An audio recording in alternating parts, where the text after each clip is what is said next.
Bueno, primero, buenos días a todos, todas y todes. Estamos aquí en una nueva sesión de GESA, de nuestro seminario de GESA, la primera sesión oficial de este año 2026, y donde estamos con la suerte de contar con Cari Tucen, que ya está siendo un miembro permanente, que está viniendo a todas nuestras reuniones y sesiones de seminarios, y también estamos muy contentos por eso. Y ella tempranamente nos dijo que quería participar y presentar eh, unas ideas en las que está trabajando. Y bueno, y esta presentación se llama Certificado y Sellado, Producción y Consumo de Autenticidad y Sustentabilidad en América Latina. Caritus es profesora asistente de College UC y del Instituto de Antropología UC. Y bueno, Cari, te doy a ti el pase. Súper. Bueno, muchas gracias por la invitación y saludos a quienes están conectados. Así que vamos entonces a mirar, puedo avanzar, un relato etnográfico para hablarles de este proceso de la cadena kármica. Bueno, en esta instancia entonces seguí la cadena destinado a la Unión Europea, es decir, como sellado y certificado desde la selección del vacuno, la fiscalización, el transporte, la faena y hasta el empaquetado. Va a clientes europeos que requiere una organización particular de la infraestructura de la estancia, y el ganadero me dice: hicimos las averiguaciones y decidimos dividir la estancia en dos. Si ves, es como un espejo. Por un lado tengo los corrales, el pastoreo y las vaquillas para la venta que van al Mercosur, y por el otro lado tengo lo mismo, pero no es destinado a la exportación. Tuvimos que hacer una inversión inicial grande al inicio, pero vimos que tiene sentido económico para dividir la estancia en dos. Entonces está todo separado como exigen los europeos. Su hija, que era una veterinaria, me había invitado a quedarme la noche en la estancia para que yo entendiera cómo trabaja la gente de verdad, me dijo. Como yo estaba investigando este cambio al nivel regional, ella sabía que me había quedado en comunidades vecinas, y me comentó que ellos no trabajaban de verdad. Entonces yo iba a entender el trabajo duro de una estancia. Yo le dije, como me parecía que ellos igual tenían que trabajar bastante para vivir de la tierra, para producir, y me dijo no. Y cito: ellos son flojos. Por eso hago voluntariado solamente con las personas postradas. Sé que de verdad necesitan ayuda. A vos seguramente te estaban engañando. Ahí entonces, en la estancia, comimos chivo preparado por una señora campesina, pareja de uno de los arrieros, y el ganadero me comentó que los arrieros ya no querían trabajar como antes, pero mañana los iba a hacer trabajar, ya que gozaban mucho de este proceso de selección de ganado. Iba a llegar una veterinaria auditora certificada por la Unión Europea, y ella iba a observar todo el proceso para asegurar que estaba todo en orden. Llegó la veterinaria auditora con el libro mayor, como la libreta de constancias de la instancia en mano. Esto lo tienes que tener en tu oficina en todo momento, ella dice. Hice algunas actualizaciones. Y la pasó la libreta y él lo llevó a guardar en su oficina. Los arrieros entonces, montados en caballo y a pie, empiezan a mover el ganado hacia los camiones de trenes. Algunos estaban de pie en el corral y movían palos largos con banderas en la punta. El sonido de las banderas era de un crepitar que hacía mover al ganado. Los animales grandes, asustadizos, se movían con el sonido raspado de las banderas. Pero no siempre iban donde uno quisiera. Y ahí los trabajadores empezaron a hacer algunos zapucay, que son como gritos en la tradición guaraní, para hacer desplazar al ganado. La auditora observaba, anotando que se usaban las banderas y que el ganado pasaban por pasillos de madera hasta alcanzar el lago. Y ahí los animales dudaban. algunos defecaban, se les veía los blancos del ojo, y detrás los guerrilleros corrieron con una falsa amenaza para alentar a que subieran la rampa, que ahí empezaran a llenar el primer. La auditora me empezó a conversar, no tanto para entender quién era yo, que me llamó la atención, que no me preguntó mucho sobre mí, pero tal vez el granadero ya le había dicho, va a haber una estadounidense que es una antropóloga. Más bien me empezó a explicar cómo funcionaba su auditoría y me dijo que ella y su esposo se habían capacitado para ser auditores para la Unión Europea, ella como veterinaria y él como contador. Entonces el formulario, según ella, era perfecto, porque quien tenía que auditarle a ella era su esposo. Y ahí me dice, cualquier cosa me puede avisar que vienen a controlar aquí para que tengan sus registros en orden, como vimos con la libreta. Bueno, al estar medio lleno el camión, la veterinaria se acercó al ganadero de su hija para despedirse y ya empezar el camino de vuelta para no quedar bloqueado por el camión y estar muy lento volviendo hacia Concepción. Después le comenté, me pasas los papeles que necesito a los choferes. Después iré a recibirlos en el frigorífico por la mañana para acompañarlos. Mientras que ella se fue juntando sus pertenencias, los arrieros empezaron a sacar picanas para acelerar el proceso de llenar los camiones y los gritos los aumentaron. Con el electroshock, el ganado empezó a mugir en otros tonos. Los apucay y los gritos se aumentaron y se olía el sudor animal. La hija del ganadero me dijo, bueno, no tenés que sacar foto de esta parte. Sentía de repente yo unas ganas de llorar y me desplacé al lado de mi asistente de investigación, un joven empresario en la ganadería. ¿Qué pasó que empezaron a usar picanas?, le pregunté. Bueno, se va yendo la veterinaria, dijo. Ya no tienen que usar las banderas. Al día siguiente fui al frigorífico, donde el ganado estaba separado y los buceadores, que pueden ver la foto de este mismo ganado acá, para ayudarles con el calor que en Paraguay a veces hace 40, 45 grados. Ahí entonces tienen este procedimiento para calmar a los animales. Y me dijeron que no podían dejarme ver el proceso de dar muerte al animal, porque a veces las personas veganas tomaban fotos y hacían escándalo, pero lo fainaban, según me decían, con una pastola de clavija perforada, que son los bolt guns en inglés, y eso dejaba como anudado al ganado sin que se pusieran tiesas los músculos, que no es agradable, digamos, para la venta. Aparte de eso, sí me permitieron seguir el procedimiento de faena del cadáver. Nosotros vestimos todos como si estuviéramos en una sala quirúrgica, que básicamente era así, pero en vez de bisturíes estaban usando serruchos y cuchillos eléctricos. Bueno, cierro la viñeta. Cuando volví sobre mis apuntes de campo ese día para sistematizar, no entendía por qué fueran tan abiertos en mostrarme tantas irregularidades en este proceso. Si es para la Unión Europea, se supone que hay un procedimiento bien claro de la certificación. Por un lado, identifiqué que algunas partes de esta certificación eran un performance, ¿no? De entregar el libro de registro, que debía estar todo el tiempo en la oficina del estanciero, de usar las banderas para desplazar el vacuno, y de la veterinaria que acompañaba a los camiones bitrenes, pero en realidad se fue a su casa y después se fue a la.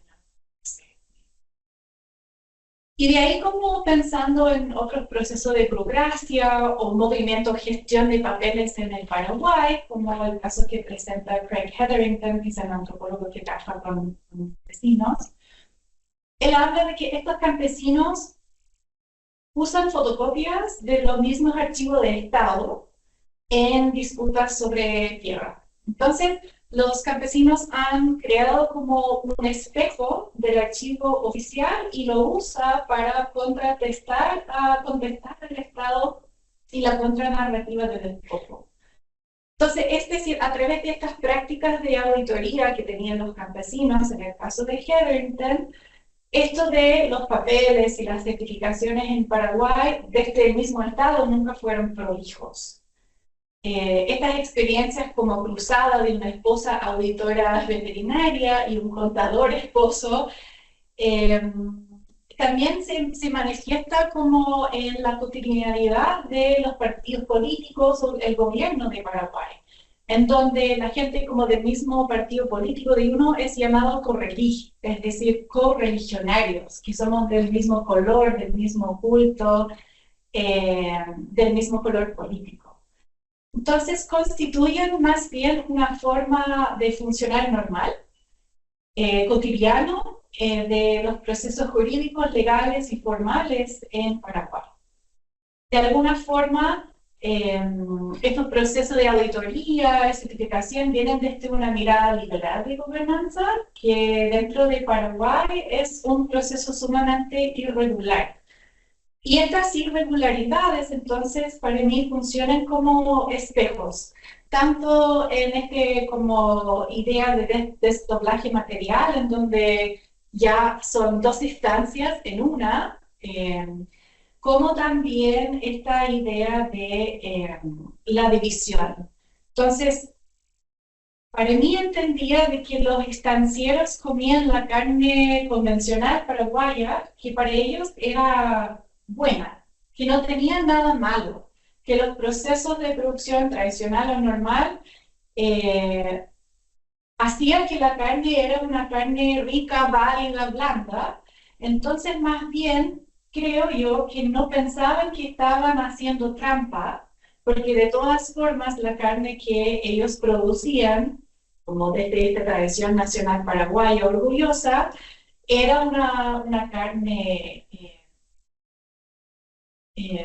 que no era menos válido de la carne que se producía con este performance de la Unión Europea. Es decir, yo creo que ellos no veían que estaban haciendo trampa. El valor agregado se logra con la venta al mercado europeo y no a través de estos procesos de auditoría. Bueno, ahora vamos a avanzar a Brasil, a mirar algunos ejemplos de sellos de responsabilidad de producción responsable y también de la producción. Este proyecto es con la Universidad de Copenhague, que tenemos un equipo haciendo investigación sobre fuego y alteridad política en Amazonía. Y aquí, como muestra este meme con Bolsonaro sobrepuesto con una lanzafuegos, hay una gestión en torno a los incendios de Amazonía que van apuntalando a culpar las políticas del día de fuego de 2019. Y aquí, en este proyecto, principalmente nos interesa analizar los efectos políticos de los incendios, y en mi caso lo veo a través del crisol de agricultura certificada, tanto de productores de soya industriales que producen soya responsable y también estos sistemas de certificación orgánica local. Ahí entonces, como directivo de la Unión Europea, es declarada en medio de mi terreno. Entonces tenemos también una forma de mirar cómo la certificación va cambiando según los compradores, en este caso los europeos, van a hacer todas distintas exigencias. En este trabajo de campo comencé primero con una etnografía digital. Quería ver la regulación de la soya para mapear cuáles eran los mecanismos regulatorios existentes para poder planificar bien mis entrevistas, porque eran terrenos más cortos, de un mes y medio, de 2 meses a través de estos 3 años. A medida que investigaba, encontraba cada vez más esquemas regulatorios y una cantidad abrumadora de datos. Era como atravesar como un portal fractal. Cuando identificaba un esquema regulador con sellos, con certificados, me acercaba y después encontraba que dentro de eso había como 5 o 6 más. Y así entonces sentía que me estaba volviendo un poco loca porque no podía entender cómo se organizaba este proceso de certificación desde la multiplicidad de las distintas esquemas que existen sobre la soya y también cómo están articulados. Pero también quisiera como subrayar un poco de este espejismo también, que solamente 4% del cultivo, monocultivo industrial en Brasil es certificado.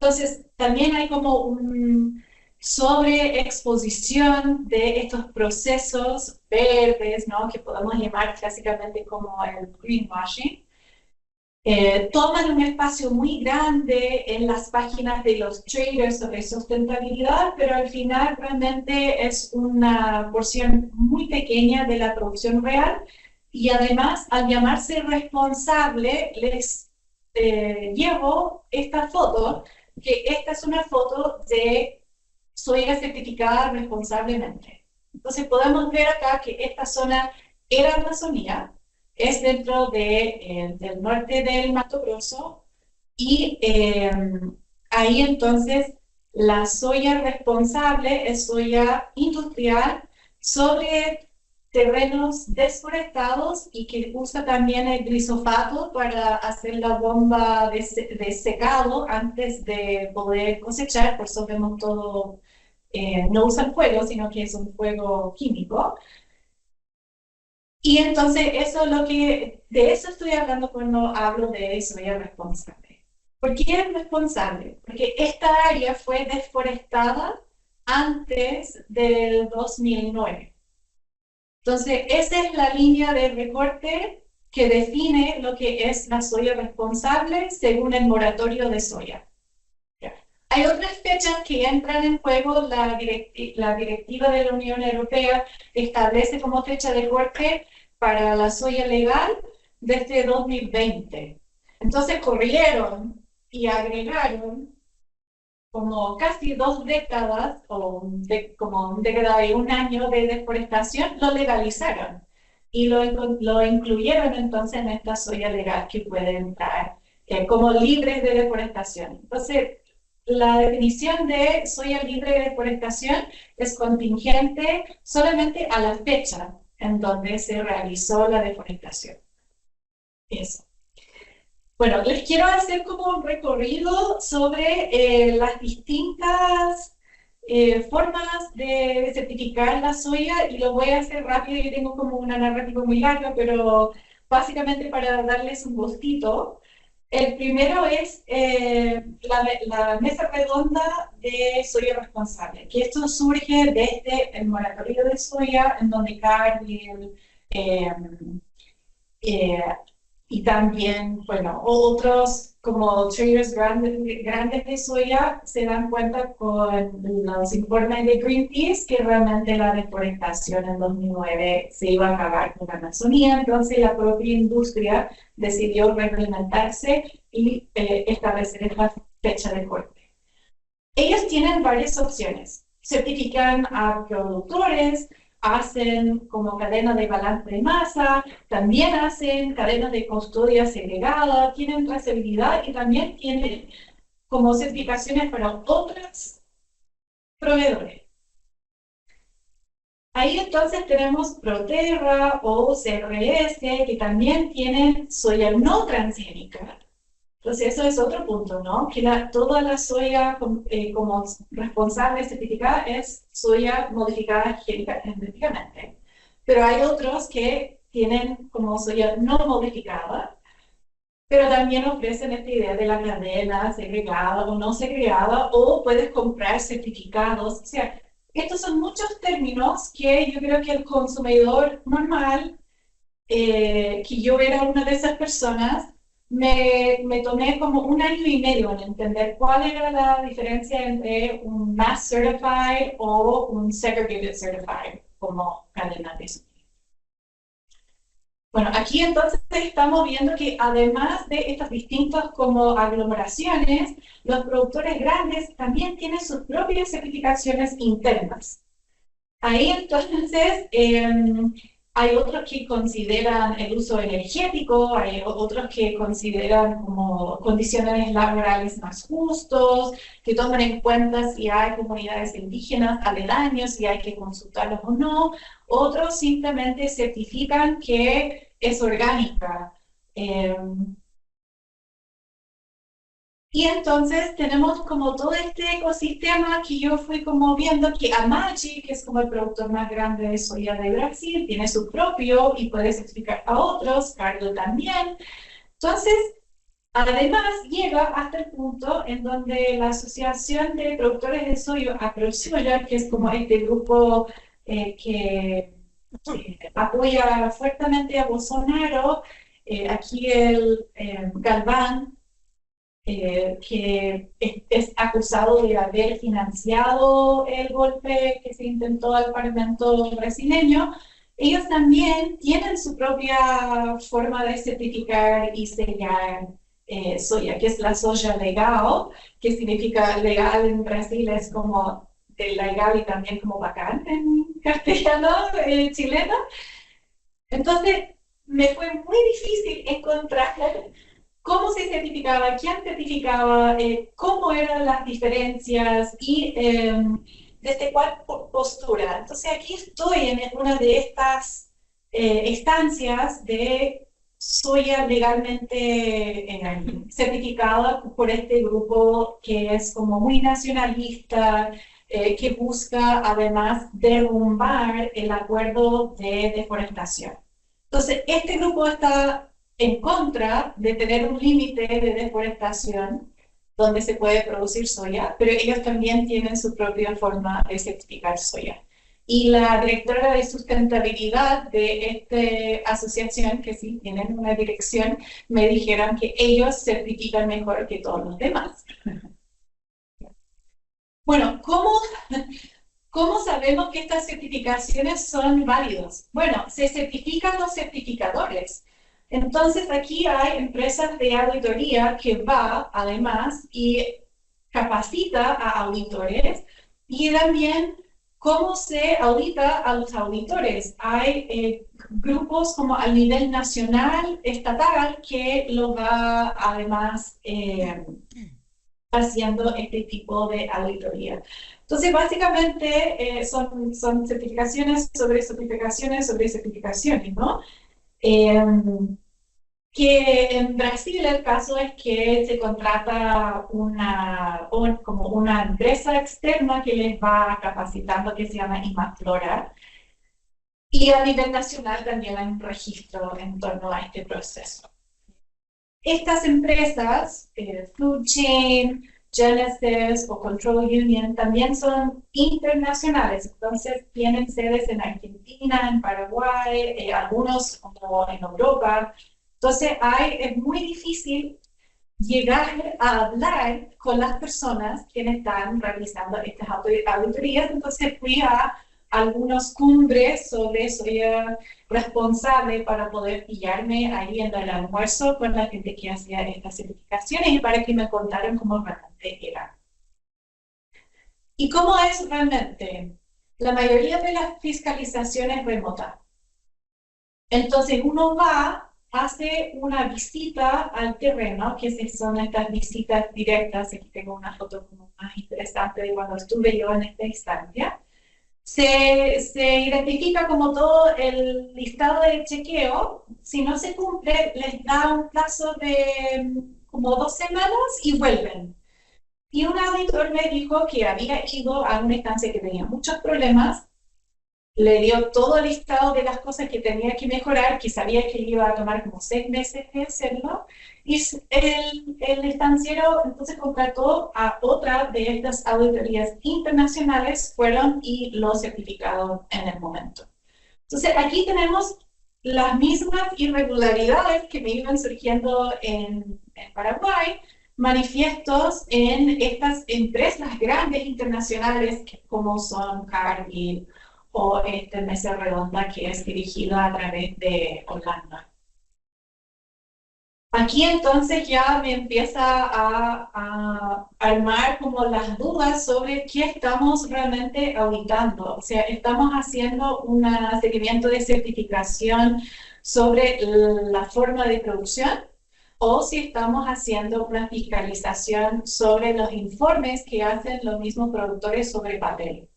Y aquí entonces es así que también propone la directiva de la Unión Europea, de ir entonces teniendo estos como puntos de chequeo dentro de la cadena legal, de tener tal vez GPS que vaya acompañando a la soya desde el almacenamiento, el transporte, que también fuimos desde, seguimos la soya, como seguir la carne, también seguir la soya hasta el puerto y carriers que tienen como hasta sus propios almacenaje porque tienen que tener la soya certificada, separada de la soya convencional. Entonces estamos multiplicando infraestructura de la misma forma que vimos en Paraguay, que se dividió la estancia en dos. Aquí en Brasil estamos haciendo eso con cadena de suministro de soya de forma gigante, porque estos son, no sé, como casi la mitad de Chile que viaja la soya para llegar al puerto y así cruzar el mar. Vamos a un caso de una escala sumamente distinta, porque ahí pudimos ver como temas de cadena de suministro, pero como me interesa ver cómo se ha certificado de una forma más amplia, vamos a la red REPOAMA, que es un sistema de garantía participativa, en donde productores orgánicas campesinas en esta misma parte de Mato Grosso están en otra escala, otra lógica, están insertas en un programa de alimentación escolar que tiene Brasil para hacer compras directamente de verduras y frutas de producción local para los almuerzos escolares. Hay precios fijos garantizados por los municipios que se establece al inicio del año, basado en el año pasado. Entonces, los productores saben el precio que van a lograr para la producción pequeña que están haciendo y hay precios diferenciados para los productos orgánicos. Ahí entonces esta agrupación también vende a supermercados locales, entonces uno puede ir y ver como los productos orgánicos en muestras separados de lo convencional. Y ellas, la mayoría son mujeres en esta agrupación, si bien hay hombres, fueron inspiradas al visitar un esquema de sello orgánico en Paraná, en el sur, donde hay más, digamos, movimientos campesinos, en la MST, en el estado de eso. En esta parte del norte de Mato Grosso no hay como muchos movimientos campesinos, hay poca población campesina porque, como vieron, la mayoría son de soya o son como de praderas de ganadería que después son convertidos en eso. Y aquí lo que para mí fue muy interesante era ver cómo este colectivo navegaba el proceso de la certificación a nivel interpersonal. Porque aquí tenemos técnicos y técnicas agrónomos que apoyan a la producción orgánica y ellos están intentando fomentar el intercambio de las estrategias de fertilizantes orgánicas, combate de insectos, desde el conocimiento ecológico, digamos, tradicional que tienen estas personas y de hacer como una red que realmente no solamente es certificarse entre sí, sino que apoyarse entre sí con los conocimientos. La auditoría en este sentido es personal. Ellas se visitan no solamente en el marco de este colectivo, sino que socialmente. Hay un ciclo largo que se requiere para pasar en la tierra a una tierra orgánica, entonces como las que han pasado por ese proceso de dejar descansar la tierra para convertirlo en certificable, hacen capacitaciones y también hay un proceso de aprendizaje sobre la documentación, porque este es un proyecto que lleva como 2 o 3 años a través de una ONG que está usando financiamiento desde los fondos amazónicos. En ese sentido, una de las técnicas me contó que ella estaba con una productora y ellos también usan papeles para generar estos procesos de certificación y sellos. Y la productora dijo que iba a llenar el formulario después, que se lo dejaran. Entonces la técnica, confiando en la productora, lo hizo. Y esto fue una brecha del protocolo, porque se supone que son las personas técnicas, que son aquí en la camisa verde, quienes realizan la documentación, porque además hay distintos niveles de alfabetización en estos grupos. Ahí entonces, lo que pasó con esta brecha de protocolo, tal vez se permitió que algunas cajas de plátanos convencionales fueron vendidos como plátanos orgánicos. Aquí entonces me da pistas sobre la confirmación del sello, de cómo es este proceso cara a cara, pero también para pensar de que esta brecha causó unos conflictos interpersonales bastante grandes dentro del grupo y tuvieron que votar si iban a expulsar a la productora o no. Entonces, hubo como una represalia inmediata, más desde tal vez una mirada de lo moral, que afectó a esta productora y al visitarla estaba muy decaída emocionalmente y eh, había tomado la decisión y afirmaba que nunca más iba a, ¿no?, a proceder así porque no quería que sus compañeras desconfiaran de ella.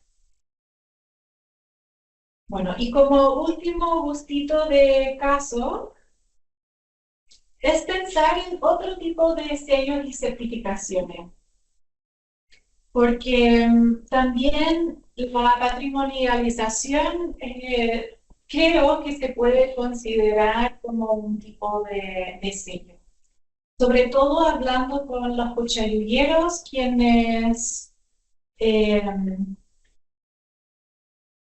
proponían que este como reconocimiento les iba a dar más estabilidad y el lugar de venta dentro de la ciudad de Temuco, en donde han enfrentado diversos desafíos, digamos, de discriminación. En 2018 fueron, el municipio les prohibió vender ahí mismo donde tengo esta foto.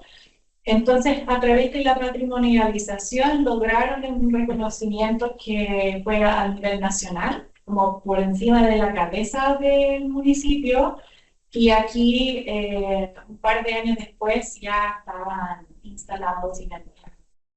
Aquí hay, entonces, a través del patrimonio inmaterial, que dentro de Chile tienen estos pasos de reconocimiento. Hay familias de miembros de la familia Mañaco que realizaron este procedimiento y entraron al registro. O sea, como un paso más que los consagra, digamos, pero ya están dentro del registro y eso fue celebrado además con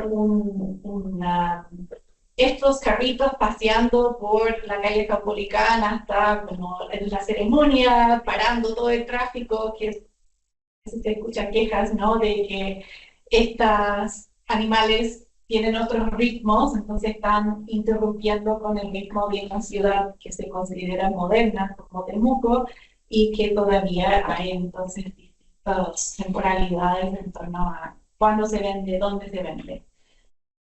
Ahí entonces lo que puedo destacar es que hay otras familias que todavía realizan la práctica, pero que no fueron reconocidos porque no participaron no son parte de la familia Mañaco, básicamente. Ya, entonces, bueno, esta es la parte que como va a cerrar la presentación, en donde estoy reflexionando desde estas diversas experiencias de cómo se puede realizar una investigación más profunda, propongo que hay una mediación entre como el diseño de procedimiento de la certificación y las subjetividades de los productores y los participantes. Como podemos ver, puede crear conflictos o puede ser algo que es meramente como tecnificado, y creo que vale la pena mirar estas distintas escalas y comunidades donde se realiza este tipo de reconocimiento alimentario.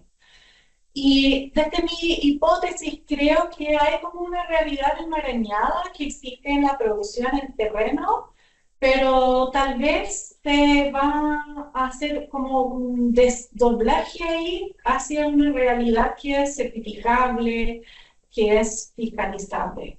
Ahí pensando entonces que lo que realmente se fiscaliza son lo que se presenta, que es un reporte, que es una abstracción de lo que realmente es la producción en terreno. Y entonces me interesa la pregunta de cómo es vivir esta cadena de certificaciones y sellos, y también cómo tengo y tal vez como para mí me queda grande esta pregunta, pero también de preguntar cómo es consumirlo, porque yo creo que lo que se presenta no es necesariamente lo que se entiende cuando se consume. Entonces me gustaría como volver con más profundidad sobre experiencias vividas del proceso de certificación, sus impactos vistos desde las comunidades locales, y con metodologías, como me interesa primero también, tal vez si estoy pensando en un proyecto grande, hacer un mapeo de las certificaciones y sellos en Chile, y usar otros casos como de Brasil y Paraguay como parte de este extrañamiento que uno propone en la antropología, ¿no? De tener como las cosas como son y cómo podrían ser de otra forma. Y desde ahí partir con unos casos comparables que vayan teniendo estas miradas a escalas distintas o grupos y comunidades distintos a través como de la geografía humana, de seguir la cosa, o de la antropología económica, de la vida social de las cosas. Uno de los casos que estoy pensando, que conocí a chilenos en San Pablo en el cumbre de soya certificada, es que había gente de la industria salmonera, porque el salmón certificado también tiene que comer soya certificada. Entonces hay como otra vez estas como ideas de certificaciones por sobre certificaciones, o como el desdoblaje o el espejo. Me interesa también como pensando en lo patrimonial o la denominación de origen, ya que en Chile ya tenemos como un grosor de distintos productos que son denominados así, y también de mirar en producción orgánica. Tal vez es muy amplio lo que estoy proponiendo, pero si uno ve como 3 casos y luego de ahí como más proponer un año como más exploratorio y luego acotar casos, se podría entonces tener unas ideas sobre esta hipótesis de cómo se produce algo que es certificable y se certifica eso, y no el proceso sucio o bello que pasa ahí en terreno. Eso entonces.